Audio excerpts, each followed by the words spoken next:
दोस्तों, स्वागत है आपका हमारे चैनल आर के वर्मा में। दोस्तों, एक दिन की बात है। बुलाकी राम और गंगाराम पटेल सारे दिन चलने के बाद वे एक प्राचीन ऐतिहासिक नगर के समीप पहुंचे। सबसे पहले उन्होंने रात्रि को विश्राम करने के लिए एक अच्छी सी जगह तलाश की और फिर वहीं डेरा डाल दिया। बुलाकी गंगाराम पटेल से पैसे लेकर अपने और घोड़ों के लिए भोजन सामग्री लेने बाजार चला गया। जब वह कई दुकानों से अपनी जरूरत का सामान खरीद चुका तो लौटते समय उसने सतर्कतापूर्वक दाएं बाएं देखना शुरू कर दिया। उसे यह लालसा थी कि यदि यहाँ वह कोई अजूबा दृश्य या कि विचित्र बात देख ले तो पटेल के पास पहुंचकर उसका उत्तर उनसे मांगे, और संयोगवश उसे एक ऐसा दृश्य दिखाई भी पड़ गया। उसने देखा, एक व्यक्ति कह रहा था, मित्र, मुझे विपत्ति में छोड़कर तुम कैसे जा सकते हो? मित्रों का क्या कर्तव्य है? इतने निष्ठुर बनोगे तो नरक में जाओगे। उसके मित्र ने उत्तर दिया, तुम्हें कष्ट से छुड़ाना मेरी शक्ति से बाहर है, बल्कि मुझे भय है कि कहीं तुम्हारे संसर्ग से मैं भी इसी कष्ट से पीड़ित न हो जाऊं। अब मेरा यहाँ से दूर भाग जाना ही ठीक है, नहीं तो मेरी अवस्था भी विकाल राक्षस के पंजे में फंसे वानर की सी हो जाएगी। व्यक्ति बोला, किस राक्षस के? कैसे? भय का भूत यह परैती सजीवती, भागने वाला ही जीवित रहता है। बुलाकी ने विचार किया कि आज की घटना बड़ी अनोखी है। शायद पटेल जी इस घटना को पूरी तरह ना बता सके। अपने मन में ऐसे विचार बनाते हुए सामान को लेकर वह उसी बाग में आया जहां पटेल भी उसका काफी देर से इंतजार कर रहे थे। बुलाकी को आता हुआ देखकर गंगाराम पटेल कहने लगे कि आज तो तुम बहुत देर से सामान लेकर लौटे, मैं तो समझ रहा था कहीं रास्ता भूल गए। इस शंका में परेशान होकर तुम्हारी राह निहार रहा था। पटेल जी की बात सुनकर वह हंसा और लाया हुआ सामान उनके सामने रखकर कहने लगा, पटेल जी, आपने खूब सोची, मैं भला कहीं खो भी सकता हूँ। मैंने घाट घाट का पानी पिया है। मुझे देर इसलिए लगी कि आज मैं एक बड़ी अनोखी बात देखता रह गया। बुलाकी दास की बात सुनकर पटेल भी मुस्कुराने लगे और बोले, बुलाकी भाई, इस समय बहुत भूख लगी है। लोगों ने यहाँ तक कहा है, भूखे भजन न होए गोपाला, यह लो कंठी माला, भूखे तो भजन भी नहीं हो सकता, फिर और बात की क्या? चलो पहले नित्य की भांति भोजन बनाए खाए, तब चित्त में शांति आएगी। तुम्हारी अजूबी बात का जवाब भी उसके बाद दिया जाएगा। गंगाराम पटेल की बात सुनकर बुलाकी पहले पानी भरकर लाया, बर्तन साफ किए, चूल्हा तैयार करके लाया, साग सब्जी बनाकर ठोक दी, फिर आटा गूंदा। जब साग सब्जी तैयार हो गई तो पटेल जी को आवाज दी। पटेल जी चौका में आकर बैठे। बुलाकी रोटी बेलता जाता था और पटेल जी सेंकते जाते थे। इस प्रकार दोनों ने भोजन बनाया खाया। फिर बुलाकी ने पटेल जी का बिस्तर लगाया और हुक्का भरकर सामने रखा। वह आराम से हुक्का पीने लगे। जब तक बुलाकी ने बर्तन साफ किए, अपना सब सामान संभाला और फिर पटेल जी के पैर दबाने लगा। उसी समय गंगाराम पटेल बुलाकी से कहने लगे कि आज तुमने जो अनोखी बात देखी हो वह बतलाओ। तो उसने देखा हुआ सारा हाल बयान कर दिया और बोला, अब बताएं यह क्या बात थी? बुलाकी की बात सुनकर गंगाराम पटेल बोले, बुलाकी, लोभ बुद्धि पर पर्दा डाल देता है और अपने से अधिक बलशाली शत्रु को मित्र बनाने से अपना ही नाश होता है। दोहा, यो लौल्यात् कुरुते कर्म नैवोदकम वेक्षते, विडंबनाम वाप्नोति स यथा चंद्रभोक्ति। बिना परिणाम सोचे चंचल वृत्ति से काम आरंभ करने वाला अपनी जघनसाई कराता है। बुलाकी, यहाँ से 25 कोस दूर एक नगर है जहाँ एक यशस्वी राजा राज करता था। उसका नाम चंद्र था। राजा चंद्र के पुत्रों को बंदरों से खेलने का व्यसन था। बंदरों का सरदार भी बड़ा चतुर था। वह सब बंदरों को नीतिशास्त्र पढ़ाया करता था। सब बंदर उसकी आज्ञा का पालन करते थे। राजपुत्र भी उस बंदरों के सरदार वानर राज को बहुत मानते थे। उसी नगर के राजगृह में छोटे राजपुत्र के वाहन के लिए कई मेढ़े भी थे। उनमें से एक मेढ़ा बहुत लोभी था। वह जब जी चाहे तब रसोई में घुसकर सब कुछ खा लेता था। रसोइये उसे लकड़ी से मारकर बाहर निकाल देते थे। वानर राज ने जब यह कलह देखा तो वह चिंतित हो गया। उसने सोचा, यह कलह किसी दिन सारे बंदर समाज के नाश का कारण हो जाएगा। कारण यह कि जिस दिन नौकर इस मेढ़े को जलती लकड़ी से मारेगा, उसी दिन यह मेढ़ा घुड़साल में घुसकर आग लगा देगा। इससे कई घोड़े जल जाएंगे। जलने के घावों को भरने के लिए बंदरों की चर्बी की मांग पैदा होगी। तब हम सब मारे जाएंगे। इतनी दूर की बात सोचने के बाद उसने बंदरों को सलाह दी कि वे अभी से राजगृह का त्याग कर दें। किंतु उस समय बंदरों ने उसकी बात नहीं सुनी। राजगृह में उन्हें मीठे मीठे फल मिलते थे। उन्हें छोड़कर वे कैसे जाते? उन्होंने वानर राज से कहा कि बुढ़ापे के कारण तुम्हारी बुद्धि मंद पड़ गई है। हम राजपुत्र के प्रेम व्यवहार और अमृत समान मीठे फलों को छोड़कर जंगल में नहीं जाएंगे। वानर राज ने आंखों में आंसू भरकर कहा, मूर्खों, तुम इस लोभ का परिणाम नहीं जानते। यह सुख तुम्हें बहुत महंगा पड़ेगा। यह कहकर वानर राज स्वयं राजगृह छोड़कर वन में चला गया। उसके जाने के बाद एक दिन वही बात हो गई जिससे वानर राज ने वानरों को सावधान किया था। वह लोभी मेढ़ा जब रसोई में गया तो नौकर ने जलती लकड़ी उस पर फेंकी। मेढ़े के बाल जलने लगे। वहां से भागकर वह अश्वशाला में घुस गया। उसकी चिंगारियों से अश्वशाला भी जल गई। कुछ घोड़े आग से जलकर वहीं मर गए। कुछ रस्सी तुड़ाकर शाला से भाग गए। तब राजा ने पशु चिकित्सा में कुशल वैद्यों को बुलाया और उन्हें आग से जले घोड़ों की चिकित्सा करने के लिए कहा। वैद्यों ने आयुर्वेद शास्त्र देखकर सलाह दी कि जले घावों पर बंदरों की चर्बी की मरहम बनाकर लगाई जाए। राजा ने मरहम बनाने के लिए सब बंदरों को मारने की आज्ञा दी। सिपाहियों ने सब बंदरों को पकड़कर लाठियों और पत्थरों से मार दिया। वानर राज को जब अपने वंशक्षय का समाचार मिला तो वह बहुत दुखी हुआ। उसके मन में राजा से बदला लेने की आग भड़क उठी। दिन रात वह इसी चिंता में घुलने लगा। आखिर उसे एक वन में ऐसा तालाब मिला जिसके किनारे मनुष्यों के पदचिन्ह थे। उन चिन्हों से मालूम होता था कि इस तालाब में जितने मनुष्य गए सब मर गए, कोई वापस नहीं आया। वह समझ गया कि यहाँ अवश्य कोई नरभक्षी मगरमच्छ है। उसका पता लगाने के लिए उसने एक उपाय किया। कमलनाल लेकर उसका एक सिरा उसने तालाब में डाला और दूसरे सिरे को मुख में लगाकर पानी पानी शुरू कर दिया। थोड़ी देर में उसके सामने ही तालाब में से एक कंठहार धारण किए हुए मगरमच्छ निकला। उसने कहा, इस तालाब में पानी पीने के लिए आकर कोई वापस नहीं गया। तूने कमलनाल द्वारा पानी पीने का उपाय करके विलक्षण बुद्धि का परिचय दिया है। मैं तेरी प्रतिभा पर प्रसन्न हूँ। जो वर मांगेगा मैं दूंगा। कोई सा एक वर मांग ले। वानर राज ने पूछा, मगरराज, तुम्हारी भक्षण शक्ति कितनी है? मगरराज, जल में मैं सैकड़ों सहस्रों पशु या मनुष्यों को खा सकता हूँ, भूमि पर एक गीदड़ भी नहीं। वानर राजा, एक राजा से मेरा वैर है। यदि तुम यह कंठहार मुझे दे दो तो मैं उसके सारे परिवार को तालाब में लाकर तुम्हारा भोजन बना सकता हूँ। मगरराज ने कंठहार दे दिया। वानर राज कंठहार पहनकर राजा के महल में चला गया। उस कंठहार की चमक दमक से सारा राजमहल जगमगा उठा। राजा ने जब वह कंठहार देखा तो पूछा, वानरराज, यह कंठहार तुम्हें कहाँ मिला?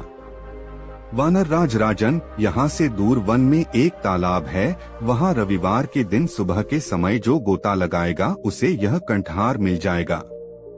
राजा ने इच्छा प्रकट की कि वह भी समस्त परिवार तथा दरबारियों समेत उस तालाब में जाकर स्नान करेगा जिससे सबको एक एक कंठहार की प्राप्ति हो जाएगी। निश्चित दिन राजा समेत सभी लोग वानर राज के साथ तालाब पर पहुंच गए। किसी को यह न सूझा कि ऐसा कभी संभव सकता। तृष्णा सबको अंधा बना देती है। सैकड़ों वाला हजारों चाहता है, हजारों वाला लाखों की तृष्णा रखता है, लक्षपति करोड़पति बनने की धुन में लगा रहता है।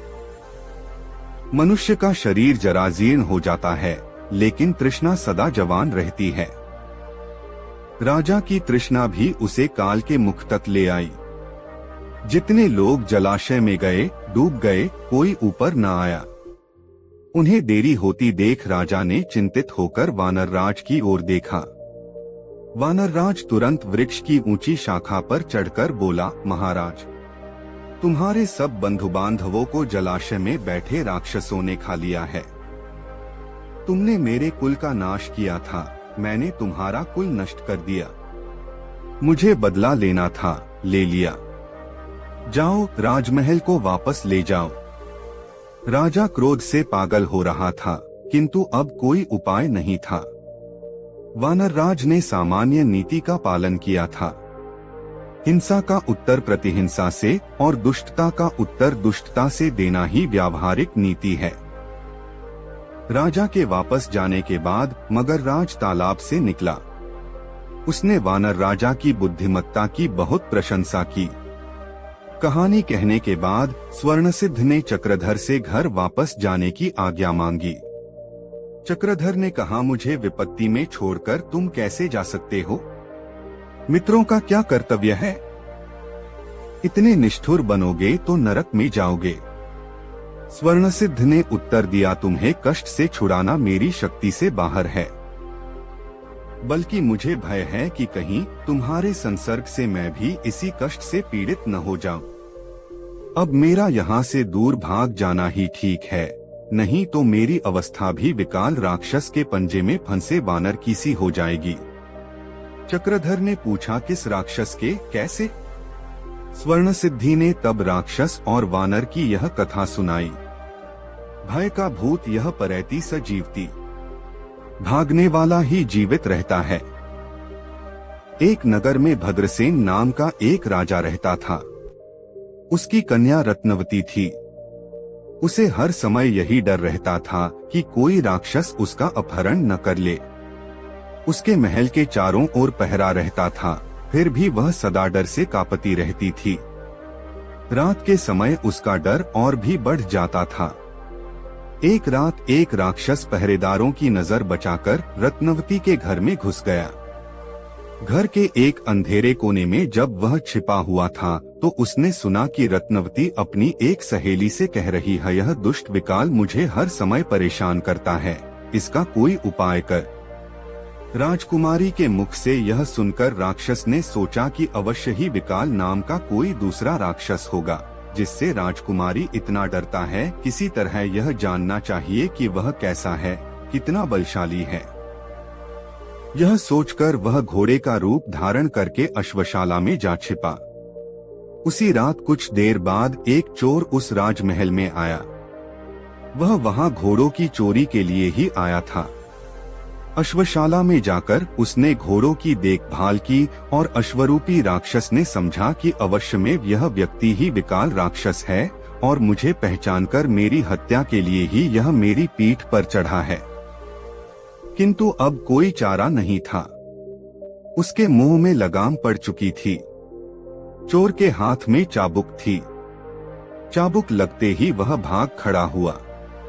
कुछ दूर जाकर चोर ने उसे ठहराने के लिए लगाम खींची, लेकिन घोड़ा भागता ही गया।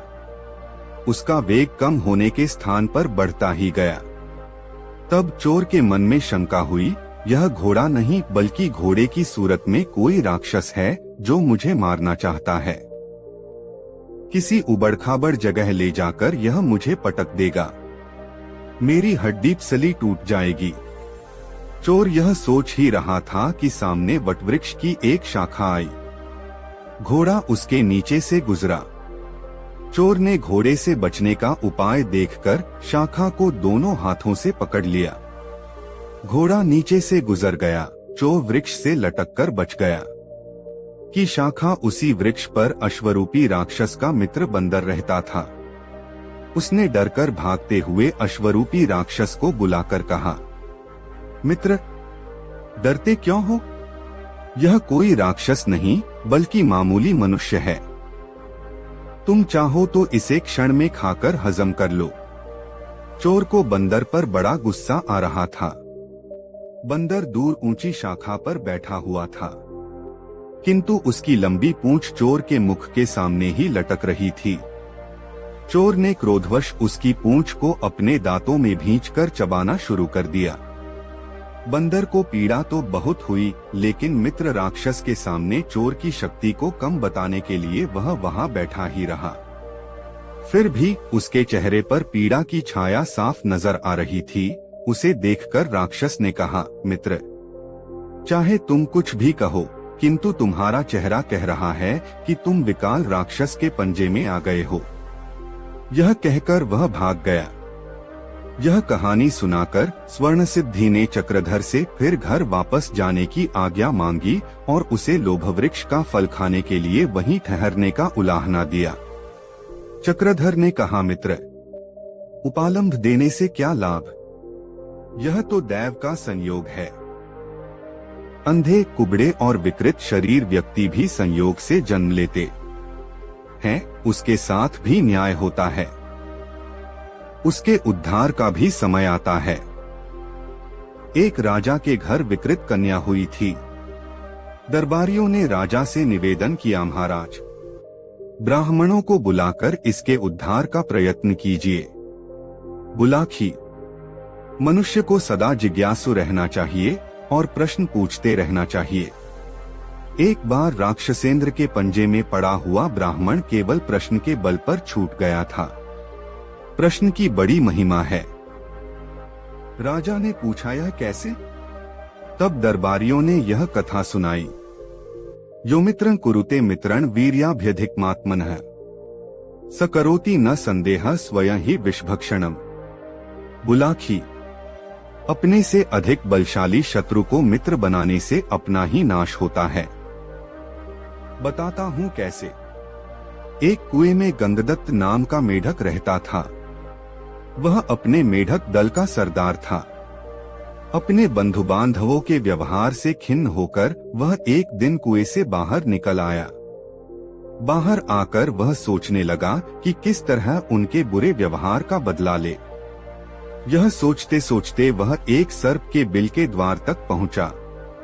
उस बिल में एक काला नाग रहता था। उसे देखकर उसके मन में यह विचार उठा कि इस नाग द्वारा अपनी बिरादरी के मेढकों का नाश करवा दे। शत्रु से शत्रु का वध करवाना ही नीति है।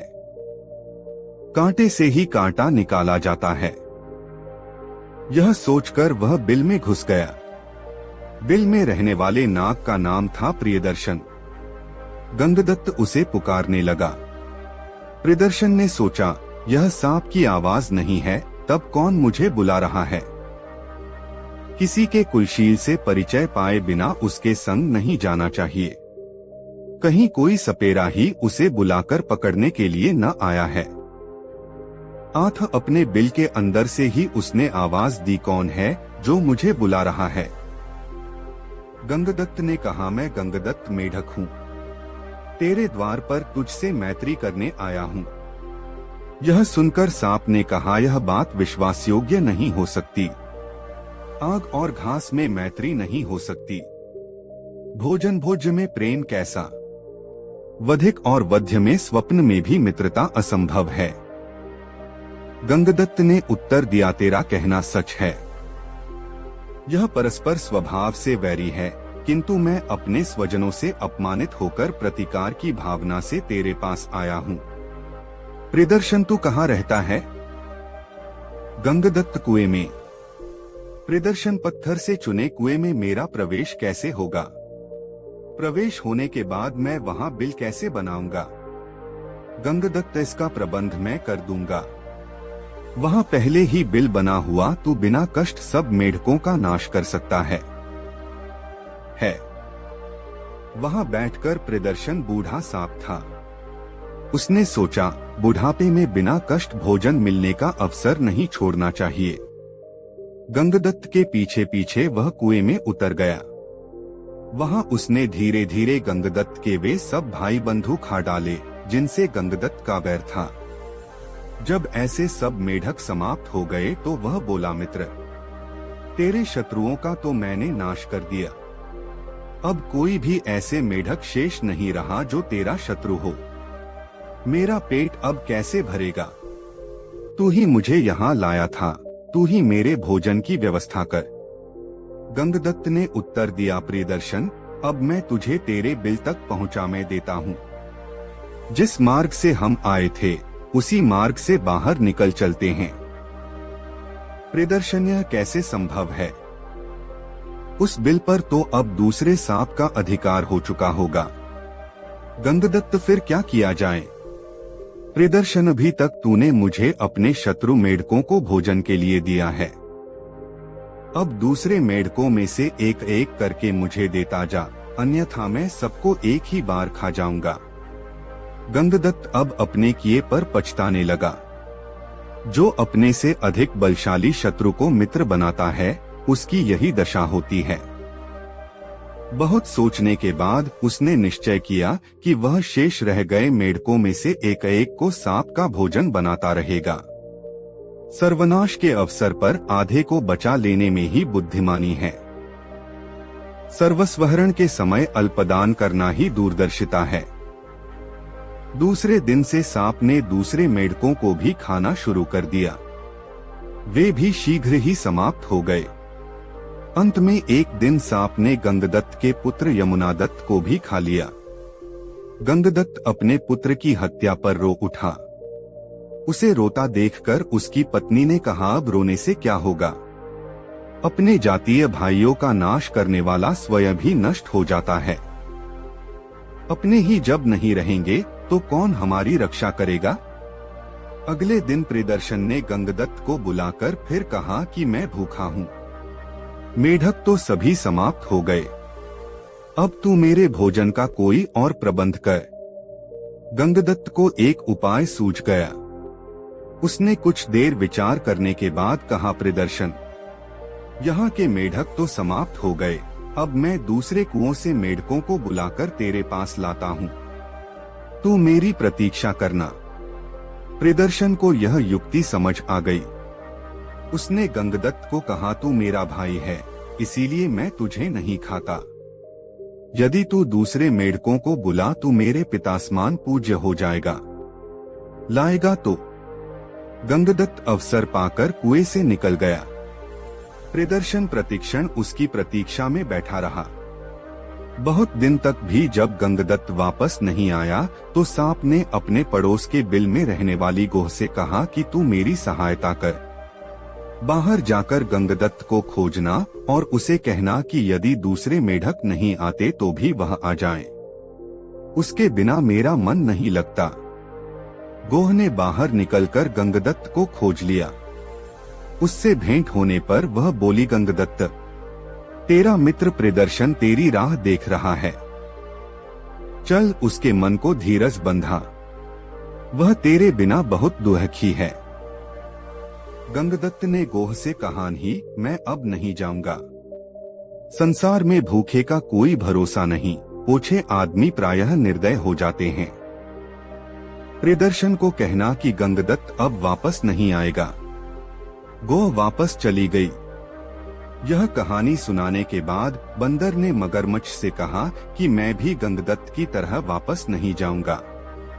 मगरमच्छ बोला, मित्र, यह उचित नहीं है। मैं तेरा सत्कार करके कृतघ्नता का प्रायश्चित करना चाहता हूँ।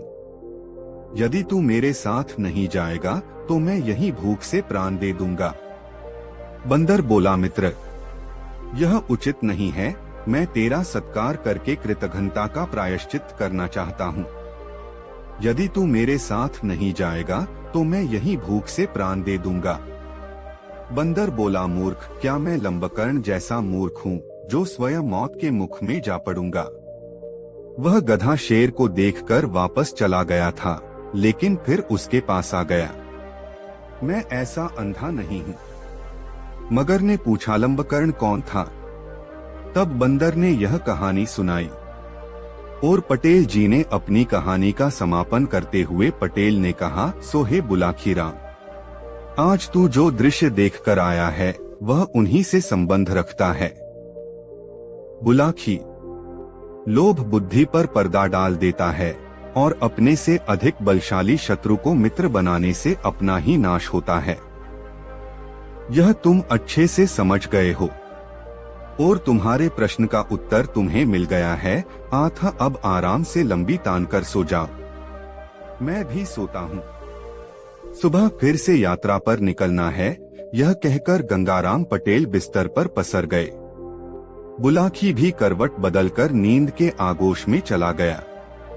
दोस्तों, यह कहानी आपको कैसी लगी कमेंट बॉक्स में जरूर बताएं। दोस्तों, काशी यात्रा में गंगाराम पटेल और बुलाकी राम दिन भर की यात्रा करते हुए वे दोनों एक नए नगर में पहुंचे और उसी नगर में रात्रि बसेरा करने का निर्णय किया। एक सराय में व्यवस्थित होकर पटेल ने बुलाकी राम को बाजार से खाने पीने का सामान लाने के लिए भेजा। बुलाकी राम लौटा तो एक नई बात फिर उसके पेट में कुलबुला रही थी, जिसे वह शहर में देख आया था। पाठकों, वह नई बात क्या थी, यह गंगाराम पटेल के साथ साथ आप भी जान लीजिए। इस बार बाजार के एक व्यस्त चौराहे पर बुलाकी राम ने एक ऐसा युवक देखा जो देखने में तो किसी कुलीन घर का चिराग लग रहा था, पर उस युवक की आंखों में वीरानी छाई हुई थी। बार बार उसके मुंह से एक ही शब्द निकल रहा था, हाय प्यारी, तू कहाँ है? हाय प्यारी, तू कहाँ है? रात को सोने से पूर्व जब बुलाकी राम ने उस युवक के विषय में पूछा तो गंगाराम पटेल ने उसे बताया, बुलाकी राम, जिस नगर में हम लोग ठहरे हुए हैं, इस नगर का नाम कमलनगर है। अब से लगभग 20 वर्ष पहले इस नगर में श्याम सिंह नाम का एक क्षत्रिय रहता था। श्याम सिंह खूब खाते पीते परिवार का था। उसके पास उसके पिता की छोड़ी हुई बहुत बड़ी संपदा थी। परिवार में पत्नी के अलावा एकमात्र पुत्र भुवन था, जिसकी आयु 10 वर्ष की हो चुकी थी। श्याम सिंह का परिवार बड़े आनंद के साथ जीवन व्यतीत कर रहा था कि एक दिन उस परिवार पर शनि की कुदृष्टि पड़ गई। एक रहस्यमय बीमारी की चपेट में आकर श्याम सिंह और उसकी पत्नी का अनायास ही देहांत हो गया। 10 वर्षीय भुवन अनाथ हो गया। बुलाकी, भुवन की उम्र बेशक कम थी, किंतु उसके अंदर धैर्य और लगन की कोई कमी नहीं थी। उस किशोर ने बड़ी दृढ़ता से स्थिति का मुकाबला किया और अपने पिता के छोड़े हुए धन के सहारे अपनी परवरिश अपने आप करता रहा। धीरे धीरे 10 वर्ष बीत गए।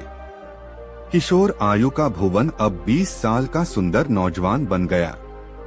एक दिन भुवन ने अपने मन में विचार किया कि माँ बाप द्वारा छोड़ा हुआ धन धीरे धीरे समाप्त हो रहा है, आथा क्यों न इस धन से किसी दूसरे नगर में जाकर कोई व्यापार कर लूं।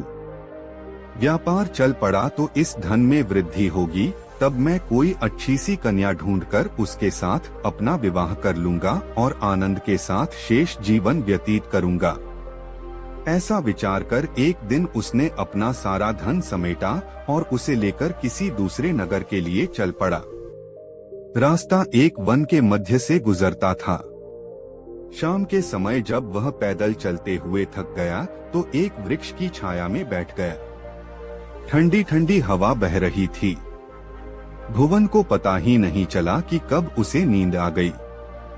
जब उसकी नींद टूटी तो उसने स्वयं को 8 डाकुओं के एक दल से घिरा हुआ पाया। डाकू सरदार ने एक भाले की नोक से उसे टोलते हुए कहा, ऐ लड़के, जो कुछ भी तेरे पास है चुपचाप हमारे हवाले कर दे। प्रतिरोध करेगा तो हम तुझे खत्म कर देंगे। भुवन ने सोचा कि यदि इन्होंने मुझे मार दिया तो सारी कहानी ही खत्म हो जाएगी, आथा क्यों न अपना धन देकर इनसे अपनी जान छुड़ा लूं। जीवित रहा तो और धन कमा लूंगा। ऐसा विचार कर उसने अपने पास का सारा धन उन डाकुओं को सौंप दिया। डाकू उसका धन लेकर वहां से चलते बने। संध्या हो चली थी। भुवन ने आगे बढ़ने का मन बनाया, लेकिन फिर सोचा कि संध्या काल में तो जंगली जानवर अपने अपने शिकार की तलाश में बाहर निकल पड़ते हैं। यदि किसी हिंसक जीव से टकराव हो गया तो प्राण संकट में पड़ जाएंगे। इससे तो बेहतर यही है कि आज की रात इस वन में किसी वृक्ष पर चढ़कर गुजार दी जाए। अगली प्रातः जैसे ही भोर का उजाला फूटेगा, शहर की ओर चल पड़ूंगा। ऐसा विचार कर भुवन एक घने वृक्ष की एक मोटी सी शाखा पर जाकर बैठ गया। उसने शाखा के साथ अपनी छाती सटा ली और दोनों बाजुओं से शाखा को मजबूती से थाम कर सो गया। आधी रात को अचानक उसकी नींद खुल गई। नीचे झांका तो मध्यम सी रोशनी में उसे 4 प्रेत गोल दायरे में बैठे हुए दिखाई दिए। उनमें से एक प्रेत कह रहा था, मित्रों, मालवा देश के राजा हरि सिंह की राजकुमारी रूपकुमारी बहुत ही रूपवती है। अभी उसकी आयु मात्र 16 साल की है, परंतु उसका पिता कल उसकी शादी एक ऐसे राजा के साथ कर देना चाहता है जिसकी उम्र 60 साल है। यह तो बहुत ही अनर्थ की बात है। यह सुनकर दूसरे प्रेत ने कहा, मित्रों, है तो यह अनर्थ की बात, पर इससे भी ज्यादा अनर्थ वाली यह बात है कि राजकुमारी उस बूढ़े राजा के साथ हरगिज भी विवाह करना नहीं चाहती। वह निश्चय कर चुकी है कि विष खाकर अपने प्राण त्याग देगी, किंतु उस बूढ़े राजा के साथ कभी शादी नहीं करेगी। बेचारी राजकुमारी, मुझे तो उस पर बहुत दया आ रही है। कल वह नाहक ही अपने प्राण गंवा देगी। तब तीसरे प्रेत ने कहा, मित्रों, यदि ऐसी बात है तो हमें उस राजकुमारी की मदद करनी चाहिए, क्योंकि जब हम मानव योनि में थे तो बुरे कर्म करने के कारण ही तो हमें यह प्रेत योनि मिली है। इस योनि में हम नाना प्रकार के कष्ट भोग रहे हैं। अतः हमें चाहिए कि हम कुछ अच्छे कर्म करें जिससे हमारे पापों में कमी आए और हम फिर से मनुष्य योनि में जन्म लेकर सर्वानंद भोगें। अब चौथे प्रेत की बारी थी। उसने कहा, मित्र, कहते तो तुम ठीक हो, पर हम उहरे अशरीरी मनुष्य देह हम धारण नहीं कर सकते। बिना देह के हम उस बेचारी राजकुमारी की कैसे मदद कर सकते हैं? हाँ, यदि कोई मनुष्य हमारा साथ दे तो हम उसकी मदद अवश्य कर सकते हैं। वृक्ष पर बैठे हुए भुवन ने सारी बातें सुनी। उसने राजकुमारी के विषय में जो कुछ सुना, उसे सुनकर उसके दिल को बहुत दुख पहुंचा। मन में एक निश्चय करके वह वृक्ष से नीचे उतर आया और उन प्रेतों से कहा, हे प्रेतों, मैंने तुम लोगों की सारी बातें सुनी हैं। खुशी की बात है कि तुम राजकुमारी रूपकुमारी की मदद करना चाहते हो। मैं भी उसकी मदद करना चाहता हूँ। बताओ मैं किस प्रकार उसकी मदद कर सकता हूँ? यह सुनकर प्रेतों का सरदार बोला, मित्र, एक शर्त पर हम तुम्हारी मदद ले सकते हैं। शर्त यह है कि तुम भूलकर भी हमारे विषय में किसी से भी कोई जिक्र नहीं करोगे। यदि तुमने जाने अनजाने भी हमारा किसी से जिक्र कर दिया तो उसी समय राजकुमारी रूपकुमारी के प्राण छूट जाएंगे। बोलो, मंजूर है यह शर्त? भुवन ने तत्काल उनकी यह शर्त स्वीकार कर ली। तब प्रेतों ने अपनी मायावी विद्या से भुवन के लिए राजकुमारों जैसे वस्त्राभूषण मंगवाए। मायावी विद्या से ही 5 घोड़े पैदा किए जो वायु से भी तेज रफ्तार से आकाश में उड़ सकते थे। भुवन को एक घोड़े पर बैठाया और उसके पीछे पीछे अशरीरी रूप में अपने अपने घोड़ों पर बैठकर मालवा की ओर उड़ चले। 2 घंटे में ही वे घोड़े मालवा देश की सीमा में प्रविष्ट हो गए। बुलाखी राम, जब वे 5 प्राणी वहां पहुंचे, उस समय राजमहल में अनेक मेहमान ठहरे हुए थे। उन 5 प्रेतों ने भुवन को तो राजमहल में भेज दिया और स्वयं अदृश्य रहकर उसकी निगरानी करते रहे। राजकुमारी रूपकुमारी उस समय अपने कमरे में अकेली बैठी थी जब युवक ने उसके कमरे में प्रवेश किया। भुवन को वहां आया देख राजकुमारी आश्चर्यचकित रह गई। उसने भुवन से पूछा, हे युवक, तुम कौन हो और मेरे कक्ष में किधर से आ पहुंचे? भुवन ने कहा, हे राजकुमारी, मेरा नाम भुवन है। मुझे तुम्हारे विषय में सब कुछ मालूम हो चुका है कि तुम अपना विवाह उस बूढ़े राजा के साथ करना नहीं चाहती हो। मैं तुम्हारी सहायता करने के लिए ही यहाँ आया हूँ। भुवन सुंदर तो था ही, उसने राजकुमारी से जब यह विनम्रता के साथ कहा तो वह उसके व्यक्तित्व से बेहद प्रभावित हुई। उस समय भुवन का सहारा उसे भगवान का भेजा हुआ सहारा महसूस हुआ। वह तुरंत उसके साथ चलने के लिए तैयार हो गई। भुवन ने तब राजकुमारी को अपने घोड़े पर बिठाया और आकाश मार्ग से चल पड़ा। चारों प्रेत भी अदृश्य रूप में उसके पीछे पीछे चल पड़े। भुवन ने अपना घोड़ा वन में उसी वृक्ष के नीचे उतारा। वहां अदृश्य रूप से उन प्रेतों ने युवक से कहा, हे युवक, अब तुम इस राजकुमारी को अपने नगर में ले जाओ और इसके साथ विधिवत विवाह करके सुखी और संपन्न जीवन व्यतीत करो, पर सावधान, हमारी हिदायतें याद रखना, भूलकर भी कभी किसी से हमारा जिक्र न करना। उत्तर में भुवन ने सिर हिलाकर अपनी सहमति प्रदान कर दी। उधर जब राजमहल में राजकुमारी रूपकुमारी के गायब होने की खबर मिली तो वहां हड़कंप मच गया। चारों तरफ राजकुमारी की खोज होने लगी, किंतु यह सब निष्फल साबित हुआ। राजकुमारी तो उनकी पहुंच से बहुत दूर कमलनगर में पहुंच चुकी थी। उधर नगर के लोगों को जब यह मालूम हुआ कि भुवन ने अपना विवाह कर लिया है तो उसके सभी मित्रों ने आकर उसे बधाई दी कि बुलाखी, राजकुमारी रूपकुमारी भुवन के साथ चली तो आई, किंतु उसने जब घर में घोर दरिद्रता देखी तो उसे बहुत दुख हुआ। कहाँ तो राजसी वैभव का सुख और कहाँ एक मामूली सा मकान। वह महलों में पली थी और अब उसे एक मामूली से घर में रहते हुए घर का सारा काम स्वयं ही करना पड़ता था। इस कारण वह कुछ परेशान सी रहने लगी। उसकी परेशानी उसके पति भुवन ने भांप ली। उसने अपने मन में विचार किया कि क्यों न अपने मित्र प्रेतों से इस विषय में सहायता ली जाए। आखिर एक रात वह राजकुमारी को सोता छोड़कर अपने प्रेत मित्रों के पास जा पहुंचा। उसने जब अपनी परेशानी उन्हें बताई तो उसके प्रेत मित्र उसकी सहायता करने के लिए तत्पर हो गए। तब उन्होंने अपनी माया से रातों रात भुवन के मकान को एक सुंदर महल का रूप दे दिया। महल के कोठार धन धान्य से भर दिए और उसका एक कक्ष धन से भर दिया। सुबह हुई तो राजकुमारी ने अपने को एक सुंदर से छोटे महल में पाया। इतना शानदार महल और धन धान्य से भरे कोठार देखकर वह आश्चर्य में पड़ गई। तब वह बार बार अपने पति से यह पूछने लगी कि वह इस रहस्य को बताए कि रातों रात यह सब कैसे संभव हो गया। बुलाखी राम, 2 दिन तक भुवन अपनी पत्नी का आग्रह टालता रहा, किंतु जब वह बार बार आग्रह करती ही रही तो विवश होकर भुवन को यह बताना ही पड़ा कि यह सब उसके कुछ प्रेत मित्रों की कृपा से संभव हुआ है। वह नामुराद उस समय यह भूल ही गया कि प्रेतों ने किसी से भी इस रहस्य को न बताने की सख्त हिदायत की हुई है। रहस्य का उजागर होना था कि राजकुमारी ने उसी क्षण दम तोड़ दिया।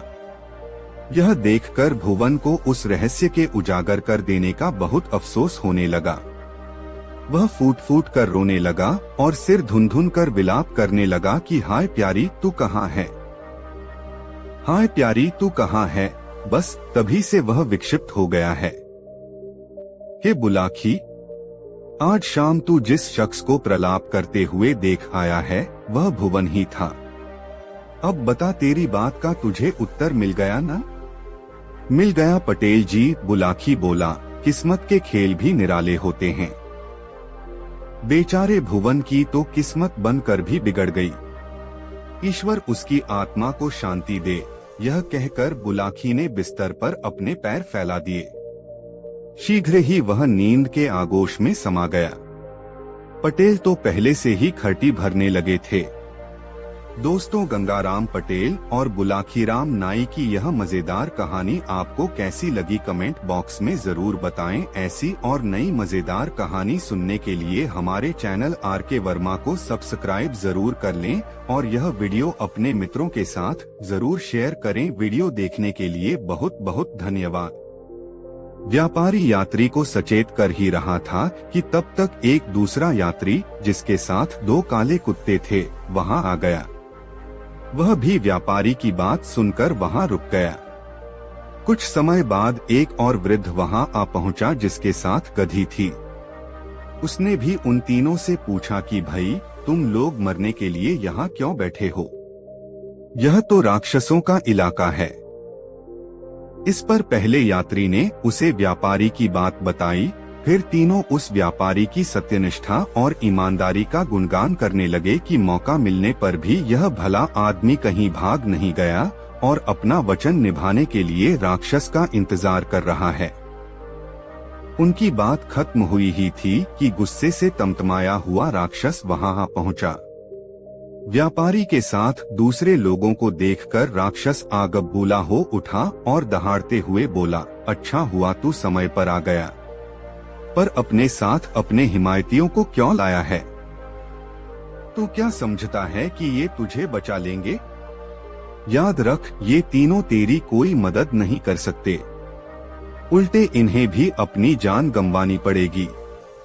तुझे मौत के मुंह में जाने से अब कोई बचा नहीं सकता। आज तेरी मौत होनी तय है। यह सुनकर उनमें से एक यात्री ने कहा, महाशय, हम तो यात्री हैं, हम अपने रास्ते जा रहे थे। इसे यहाँ बैठे अपनी किस्मत पर आंसू बहाते देखा तो रुक गए। दूसरे यात्री ने भी राक्षस से यही बात कही। पर अब तुम तीनों मिलकर क्या करना चाहते हो? राक्षस ने उन तीनों से पूछा, क्या तुम्हारी मंशा मुझसे लड़ने की है? नहीं, हम लोग आपसे भला क्यों लड़ेंगे? हम लोग आपको एक एक कहानी सुनाना चाहते हैं।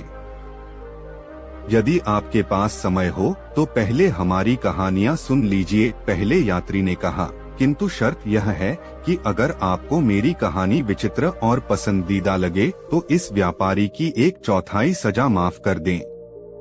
बुलाखी फिर राक्षस मान गया। दुष्ट पत्नी बनी हिरनी।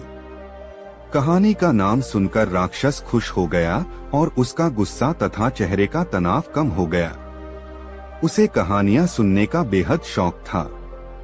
वह जमीन पर पालकी मारकर बैठ गया और बोला, ठीक है, बारी बारी से तुम लोग मुझे एक एक कहानी सुनाओ। तब पहले यात्री ने अपनी कहानी सुनानी आरंभ की। हे दैत्यराज, जिस हिरणी को आप मेरे साथ देख रहे हैं, यह वास्तव में मेरी पत्नी है। जब यह 12 वर्ष की थी तभी इसके साथ मेरा निकाह हुआ था। यह मेरे प्रत्येक आदेश का मन से पालन करती थी। मैं भी इससे बेहद प्यार करता था।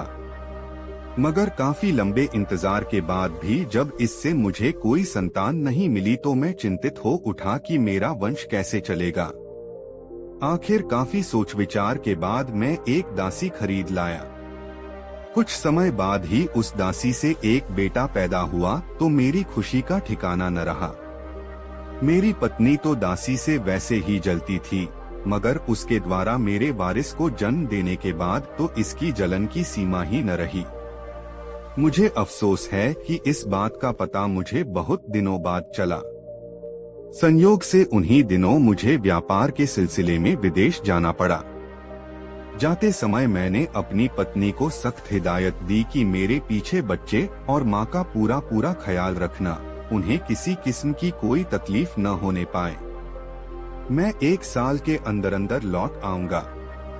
मगर मेरी पत्नी को तो मेरे जाते ही खुलकर अपनी मर्जी करने का मौका मिल गया। यह उन पर अत्याचार करती रही। मेरे पीछे इसने जादू टोना भी सीख लिया। अपने उसी जादू टोने के बल पर इस दुष्टा ने मेरे बच्चे और उसकी माँ को गाय बछड़ा बना दिया और उसे मेरे नौकर के सुपुर्द की अपने घर ले जाकर दोनों को खिला पिलाकर मोटा ताजा कर दिया। परदेश से वापस आकर मैंने अपनी पत्नी से अपने पुत्र और उसकी माँ के बारे में पूछा। उसने कहा, तुम्हारी दासी तो मर गई है और तुम्हारा बेटा करीब 2 महीने पहले एक दिन खेलते खेलते न जाने कहां चला गया। मैंने उसे बहुत खोजा मगर पता ही नहीं चला कि वह कहां चला गया। मुझे अपनी दासी के मरने का बहुत दुख हुआ मगर करता क्या। आखिरकार सब्र करके बैठना पड़ा, किंतु मुझे आशा थी कि कभी न भी पुत्र से मेरी भेंट अवश्य हो जाएगी। 8 महीने बाद ईद का त्योहार आया। मेरी इच्छा हुई कि इस त्योहार पर मैं किसी पशु की कुर्बानी दूं। मैंने अपने ग्वाले को बुलाकर कहा कि कुर्बानी के लिए एक मोटी ताजी गाय ले आ। संयोग से वह मेरी दासी को ही ले आया, जो जादू के जोर से गाय बन गई थी। मैंने उसे कुर्बान करने के लिए उसके पैरों को बांधा तो वह बड़े करुण स्वर में डकराने लगी और उसकी आंखों से आंसू की धारा बहने लगी। उसका यह हाल देखकर मुझे उस पर दया आ गई और मुझसे उसके गले पर छुरी न चल सकी।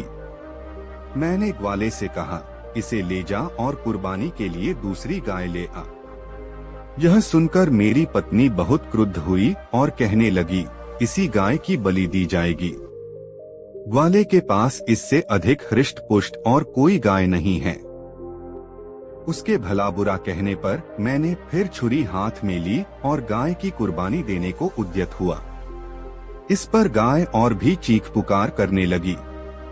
मैं अजीब दुविधा में पड़ गया। अंत में मैंने छुरी ग्वाले को दे दी और कहा, मुझसे इस गाय पर छुरी नहीं चलती, तू ही इसकी बलि दे। ग्वाले को गाय के रोने चिल्लाने पर दया न आई और उसने गाय की गर्दन पर छुरी फेर दी। जब गाय की खाल उतारी गई तो सबने देखा कि उसके अंदर अस्थिपंजर मात्र है, मांस का कहीं पता नहीं। कारण यह था कि गाय का मोटा ताजा होना तो केवल मायाजाल के कारण था। मैं उस ग्वाले पर नाराज हुआ कि गाय को ऐसी दशा में क्यों रखा जिससे कि वह ऐसी दुबली पतली हो गई। मैंने गाय ग्वाले को ही दे दी और कहा, तू इसे अपने ही काम में ला, मेरी कुर्बानी करने के लिए कोई बछड़ा ही ले आ, किंतु वह मोटा ताजा होना चाहिए, इस गाय की तरह नहीं। ग्वाला शीघ्र ही एक मोटा ताजा बछड़ा ले आया। बछड़ा देखने में भी बड़ा सुंदर था।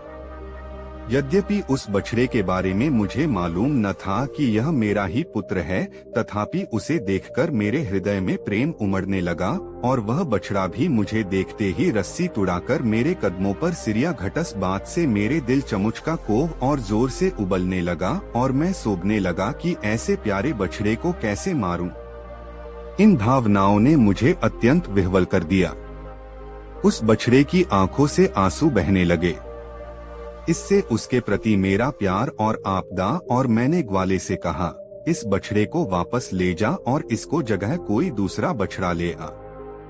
इस पर मेरी पत्नी ने कहा, तुम इतने मोटे ताजे बछड़े की कुर्बानी क्यों नहीं देते। मैंने कहा, यह बछड़ा बड़ा प्यारा है, मेरा मन नहीं मान रहा कि इसका वध करूं, तुम इसके लिए जोर मत दो। लेकिन उस निष्ठुर दुष्टा ने तकरार जारी रखी और विद्वेषवश उसके वध पर जोर देती रही।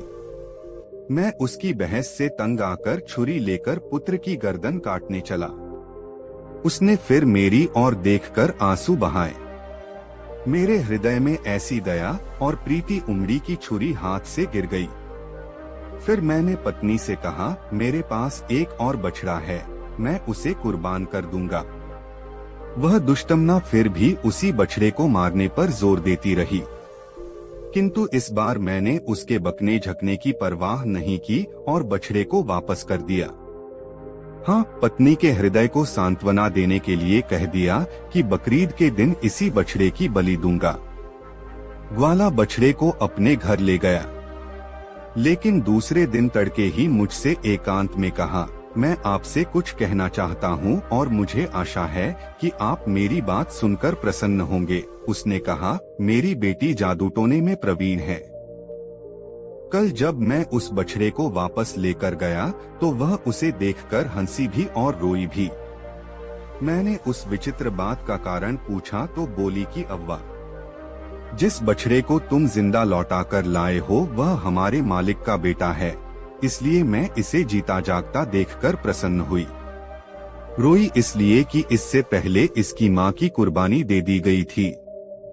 हमारे मालिक की पत्नी ने सौतिया डाह के कारण इन माता पुत्र को जादू के जोर से गाय और बछड़ा बना दिया था। मैंने अपनी बेटी के मुंह से जैसा सुना वैसा आपको बता दिया। हे दैत्यराज, यह वृतांत सुनकर मैं दंग रह गया। मेरी आंखें फट पड़ो और हलाल होती उस बछड़े की माँ अर्थात मेरी दासी की कुर्बानी के वक्त की छटपटाहट मेरी आंखों के सामने थिरकने लगी। मैं कुछ देर मर्माहत होकर चुप रहा, फिर ग्वाले के साथ उसके घर गया ताकि इस वृत्तांत को उसकी बेटी के मुंह से सुनूं। सबसे पहले मैं उसकी पशुशाला में गया ताकि बछड़ा बने पुत्र को देखूं। मैं उस पर हाथ फेरूं। इससे पहले ही वह मेरे पास आकर इतना लाड़ करने लगा कि मुझे विश्वास हो गया कि वह मेरा पुत्र ही है। फिर मैंने लड़की के पास जाकर ग्वाले के मुंह से सुना हुआ हाल दोबारा सुना और बड़े ही विनीत भाव से लड़की से पूछा, क्या तुम इस बछड़े को फिर से मनुष्य का रूप दे सकती हो? उसने कहा, क्यों नहीं मेरे मालिक, यदि आपका हुक्म होगा तो अवश्य मैं ऐसा ही करूंगी। ऐ नेक लड़की, यदि तुम ऐसा कर दोगी तो मैं अपनी सारी संपत्ति तुम्हें दे दूंगा। मुझे धन संपदा नहीं चाहिए मालिक, लड़की ने मुस्कुराकर कहा, हम लोग आपके सेवक हैं, आप हमारे मालिक हैं। आपकी आज्ञा शिरोधार्य है, किंतु बछड़े को मनुष्य रूप में 2 शर्तों पर दूंगी। एक तो यह कि इसके मनुष्य बन जाने पर आप उसका विवाह मेरे साथ कर दें, और दूसरा यह कि जिसने इसे मनुष्य से पशु बनाया है उसे भी थोड़ा दंड दिया जाए। कि जिसने इसे मनुष्य मुझे तुम्हारी पहली शर्त बिल्कुल मंजूर है, मैं तुम्हारा विवाह अपने पुत्र के साथ कर दूंगा और तुम दोनों को इतना धन धान्य दूंगा कि जीवन पर्यंत तुम्हें किसी चीज को कमी नहीं रहेगी। दूसरी शर्त का निर्णय तुम्हारे ही हाथ छोड़ता हूँ, तुम जो भी दंड उसके लिए उचित समझोगे वही दंड उस दुष्टा को दिया जाएगा। हाँ, यह जरूर कहूँगा कि यद्यपि वह दुष्टा दंडनीय है किंतु उसे प्राणदंड मत देना। लड़की ने कहा, जैसा उसने आपके पुत्र के साथ किया है वैसा ही मैं उसके साथ करूँगी। यह कहकर उसने एक प्याले में पानी लिया और उसे अभिमंत्रित करके बछड़े के सामने लाकर कहा, ऐ खुदा के बंदे, अगर तू आदमी है और केवल जादू के कारण बछड़ा बना है तो अपना पूर्व रूप प्राप्त कर ले।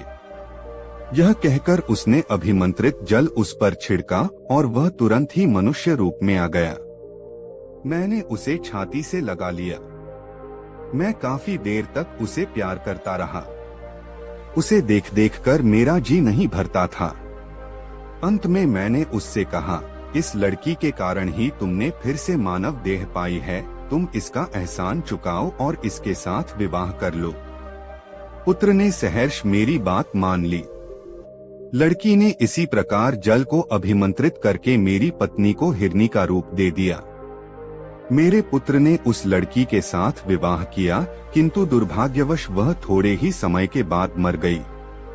मेरे पुत्र को इतना दुख हुआ कि वह देश छोड़कर कहीं चला गया। बहुत दिनों तक मुझे उसका कोई समाचार नहीं मिला। अंततः मैं उसे ढूंढने निकला। मुझे किसी पर इतना भरोसा नहीं था कि अपनी हिरनी बनी हुई पत्नी को उसके पास छोड़ता।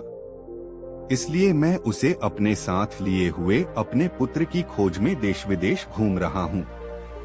यही मेरी और इस हिरनी की कहानी है। अब आप स्वयं निर्णय कर लें कि यह घटना विचित्र है या नहीं। दैत्य ने कहा, निःसंदेह विचित्र है। मैंने व्यापारी के अपराध का 1/3 हिस्सा माफ कर दिया। जब पहला यात्री अपनी कहानी कह चुका तो दूसरे यात्री ने, जो अपने साथ 2 काले कुत्ते लिए था, दैत्य से कहा, मैं भी अपना और इन दोनों कुत्तों का इतिहास आपके सम्मुख रखता हूँ। यदि यह पहली कहानी से भी अच्छी हो तो आशा करता हूँ कि उसे सुनने के बाद व्यापारी के अपराध का 1/3 भाग और क्षमा कर दिया जाए।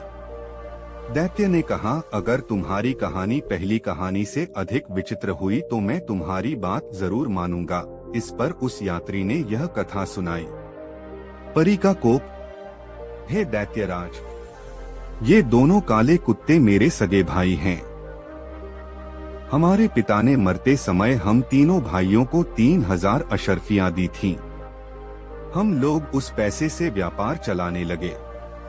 मेरे बड़े भाई को विदेशों में जाकर व्यापार करने की इच्छा हुई, सो उसने अपना सारा माल बेच डाला और जो वस्तुएं विदेशों में महंगी बिकती थीं, उन्हें यहाँ से खरीदकर व्यापार के लिए चल दिया। इसके लगभग 1 वर्ष बाद मेरी दुकान पर एक भिखमंगा आकर बोला, भगवान तुम्हारा भला करे। मैंने उस पर ध्यान दिए बगैर जवाब दिया। भगवान तुम्हारा भी भला करे। उसने कहा, क्या तुमने मुझे पहचाना नहीं? मैंने उसे ध्यानपूर्वक देखा और फिर उसको गले लगाकर फूट फूट कर रोने लगा। दरअसल वह मेरा वही सगा भाई था जो परदेश में व्यापार करने गया था। जब रोने के बाद मन कुछ हल्का हुआ तो मैंने उसके विदेश में व्यापार के मुतल्लिक पूछा तो उसने बताया कि वह सब कुछ लुटाकर वापस आया है और भाग्य ने उसका साथ नहीं दिया। खैर, मैंने उससे कहा कि पिछली बातों को भूल जाए और नए सिरे से जीवन आरंभ करे। मैंने उसे 3000 अशर्फियां देकर नया व्यापार करवा दिया। कुछ दिन बाद मेरे दूसरे भाई को भी विदेश जाने की सनक सवार हुई। मैंने उसे बहुत मना किया, मगर वो नहीं माना और अपना सब कुछ बेचकर विदेश चला गया। मगर कुछ दिन बाद उसका भी वही हश्र हुआ जो बड़े भाई का हो चुका था। फिर मैंने उस पर भी दया करके 3000 अशर्फियां दी और नया व्यापार शुरू करवा दिया। इसी तरह काफी समय गुजर गया। एक दिन दोनों भाई इकट्ठे मेरे पास आए और बोले कि क्यों न हम विदेश चलकर व्यापार करें। मैंने उन्हें याद दिलाया कि विदेश जाकर उनकी क्या हालत हुई थी। इस पर वह बोले, छोटे, इसीलिए तो हम चाहते हैं कि हम तुम्हें लेकर विदेश चलें। हो सकता है तुम्हारे भाग्य और बुद्धिमानी से हमारे नसीब भी जाग जाएं। मगर मैंने स्पष्ट इनकार कर दिया। हालांकि मैंने इनकार कर दिया था, मगर वो तो जैसे मुझे लेकर विदेश जाने की कसम ही खा चुके थे। उन्होंने विदेश जाने की बात रोज रोज कहकर जब मेरी नाक में दम कर दिया तो मुझे उनकी बात माननी ही पड़ी। उस समय मेरे पास 9000 अशर्फियां थीं। मैंने 3000 व्यापार के लिए उन्हें दी। 3000 अपने पास रखीं और बाकी 3000 अपने घर में एक कोने में गाड़ दी ताकि वक्त जरूरत काम आ सके। फिर हमने बहुत सा सामान खरीदा और एक जहाज द्वारा विदेश रवाना हो गए। वहां हमने अच्छा व्यापार किया और अच्छा मुनाफा कमाया। इसके बाद हमने वहां से कुछ सामान खरीदा जिसकी हमारे मुल्क में अच्छी कीमत मिलती। तत्पश्चात हम वापस आने की तैयारी करने लगे। अभी हम सराय से बाहर निकले ही थे कि फटे पुराने कपड़ों में लिपटी एक बेहद खूबसूरत लड़की ने मेरा रास्ता रोक लिया। उसने पहले धरती पर लेटकर मुझे सलाम किया, फिर उठकर मेरा हाथ चूमा और बोली, तुम्हें खुदा का वास्ता है, मेरे साथ शादी कर लो। मैंने इनकार कर दिया तो वह बुरी तरह गिड़गिड़ाने लगी। मुझे उस पर दया आ गई। फिर मैंने उससे वहीं एक काजी बुलाकर विधिवत निकाह कर लिया। उसके बाद हम जहाज द्वारा अपने मुल्क के लिए चल दिए। जहाज में ही मुझे पता चला कि मेरी पत्नी खालिस खूबसूरत ही नहीं, जहीन भी थी। मेरा उसके साथ प्रेम बढ़ता ही जा रहा था।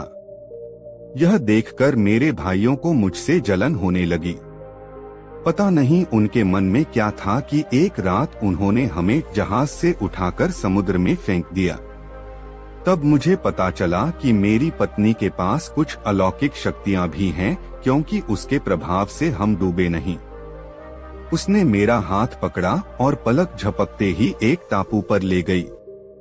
वहां ले जाकर उसने मुझे बताया कि वह एक परी थी और मुझ पर मोहित होकर ही उसने मुझसे शादी की थी। फटे पुराने कपड़े उसने इसलिए धारण किए थे कि वह मेरी परीक्षा लेना चाहती थी कि मुझ में गरीबों के लिए दया भाव भी है या नहीं। फिर उसने बताया कि मेरे भाइयों के मन में कपट है और अब वह उन्हें जीवित नहीं छोड़ेगी। उसकी बातें सुनकर मुझे आश्चर्य तो बहुत हुआ, मगर भाइयों की मौत की बात सुनकर मैं डर गया और मैंने उससे निवेदन किया कि वह मेरे भाइयों को कुछ न कहे। यदि वह चाहे तो उन्हें कोई और दंड दे दे, मगर जान से न मारे।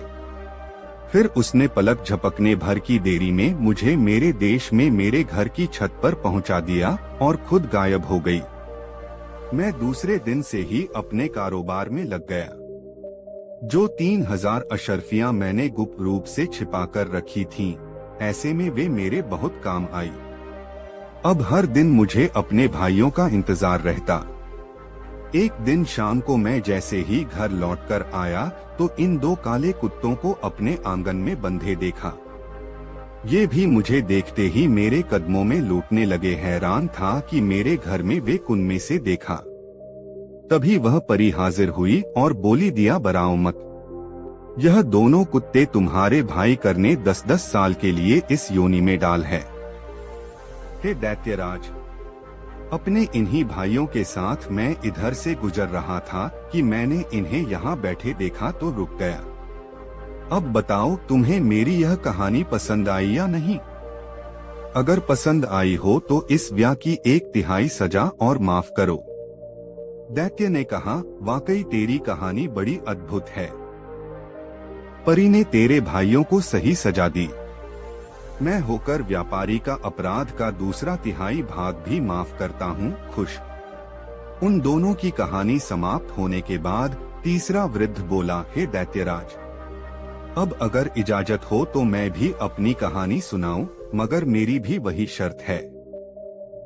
आप कहानी पसंद आने पर व्यापारी की सजा का बाकी 1/3 भाग भी माफ कर दें। ठीक है, दैत्य ने उसकी बात स्वीकार कर ली। तब वृद्ध ने अपनी कहानी आरंभ की। हे दैत्यराज, मेरे साथ जो यह गधी आप देख रहे हैं, यह मेरी पत्नी है। मैं एक व्यापारी हूँ। एक बार मैं व्यापार के लिए परदेश गया। जब मैं 1 वर्ष बाद लौटकर आया तो मैंने देखा कि मेरी पत्नी एक हबशी गुलाम के पास बैठी हासविलास और प्रेमालाप कर रही है। मुझे यह सब देखकर आश्चर्य भी हुआ और क्रोध भी बहुत आया। मैंने चाहा कि उन दोनों को दंड दूं। तभी मेरी पत्नी एक पात्र में जल ले आई और उस पर एक मंत्र फूंककर उसने मुझ पर वह अभिमंत्रित जल छिड़क दिया, जिससे मैं कुत्ता बन गया। पत्नी ने मुझे घर से भगा दिया और फिर अपने हासविलास में लग गई। मैं इधर उधर घूमता रहा। फिर भूख से व्याकुल होकर एक कसाई की दुकान पर जा पहुंचा और उसकी फेंकी हुई हड्डियां उठाकर खाने लगा। कुछ दिन तक मैं ऐसा ही करता रहा। फिर एक दिन कसाई के साथ उसके घर जा पहुंचा। कसाई की पुत्री मुझे देखकर अंदर चली गई और बहुत देर तक बाहर नहीं निकली। कसाई ने कहा, तू अंदर क्या कर रही है, बाहर क्यों नहीं आती? इस पर लड़की बोली, मैं किसी गैर मर्द के सामने कैसे आऊं?